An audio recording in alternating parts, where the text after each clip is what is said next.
நான் வந்து ஐடி கம்பெனியில் ஒர்க் பண்ணியிருக்கேன் பெங்களூரில். ஸோ நான் நார்மலாக எப்படி உங்களுக்கு தெரியும்னா, அந்த ஓஷோவை பற்றி நான் காலேஜ் டேஸில் ஓவராக படிச்சிருக்கேன். அப்போல்லாம் ஒரு டேபு சப்ஜெக்டாக இருந்தது அந்த ஓஷோ சப்ஜெக்ட்ன்றது. நாங்கள்லாம் அட்டை போட்டு தான் புக்கு படிப்போம். ஓஷோ புக்கெல்லாம் வாங்கினா நாங்கள் ஃபஸ்ட்டு போடுறது அட்டையை போட்டுட்டு தான் படிக்கிட்டு இருப்போம்.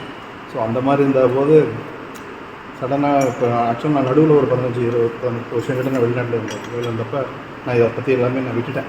இதை சுத்தமாக நான் இல்லை. ஏன்னா இந்த ட்ராவல் ஜேர்னி வந்து நான் விவேகானந்தரில் ஆரம்பித்து விவேகானந்தர் கேந்திராலாம் அங்கெல்லாம் வந்து அப்படியே ஆரம்பித்து என்னோடய பயணம் வந்து கிருஷ்ணமூர்த்திக்கெலாம் வந்து முடிஞ்சது. ஸோ அதுக்கப்புறம் நான் சுத்தமாக இதெல்லாம் பண்ணலை. திடீர்னு உங்களோட இந்த ஆன்லைனுக்கு போது தமிழில் ஓஷோன்னும் போது அப்படி ஆகி தான் வந்தேன்.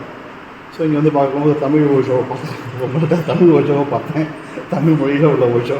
ஏன்னா நீங்கள் பேச பேச எனக்கு அது எல்லாமே ரிலேட் ஆகிட்டே இருந்தது. நான் படித்த எப்படி ஒரு 20-30 புக்கு படிச்சிருப்பேன் டைமில். தந்திரகா, அந்த தம்மபதம், அந்த லாட்ஸோவை பற்றிலாம் ஓஷோவுக்கு தான் நம்ம கற்றுக்கிட்டாங்க. ஏன்னா அதெல்லாம் நான் டைரெக்டாக நம்ம படித்தது கிடையாது. ஸோ அந்த ஓஷோ மூலமாக இந்த புத்த மதத்தை பற்றி, எஸ்பெஷலி இந்த கௌதம புத்தரை பற்றி நான் அதிகமாக தெரிஞ்சுக்கிட்டது ஓஷோவோட இது தான். பகவத்கீதை கூட. ஸோ இதெல்லாம் நான் அப்போ பார்த்துருந்தேன். இப்போ அதெல்லாமே உங்கள் மூலமாக நான் இப்போ நேரடி வகுப்பில் பார்க்குறேன், ஆன்லைனில்.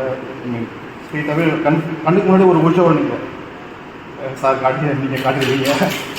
இப்போ ஏன்னா தமிழில் அதுவும் ஓஷோ வந்து தமிழில் பேசுனா தமிழில் பிறந்தவர் எப்படி இருப்பார் ஓஷோ, அந்த மாதிரி எனக்கு ஒரு ஃபீல் கொடுத்துருக்கீங்க. நான் அந்த விஷயத்தில் எனக்கு அதை நாளைக்கு நான் அவர்கிட்ட கூட சொல்லிட்டு இருந்தேன் சார்கிட்ட கூட. நீங்கள் வந்து இன்னொரு 5 வருஷம் கழிச்சு ராஜசேகர் சார் நீங்கள் வாங்கி போடலாம் இருந்தீங்கன்னு சொன்னால் யாரும் நம்ப மாட்டாங்க. ஏன்னா அவர் அந்த லெவலில் போயிருப்பார் அவர். ஸோ அந்த ஒரு பாக்கியம் எனக்கு இருக்குது. கிளாஸ் அதான் சார், இதான் என்னோட முதல் வகுப்பு. நான் வேறு எங்கேயுமே நான் இது வரைக்கும் போனது கிடையாது. இது ஏன்னா நம்ம கிருஷ்ணமூர்த்தி எந்த பாதையில் வந்ததுனால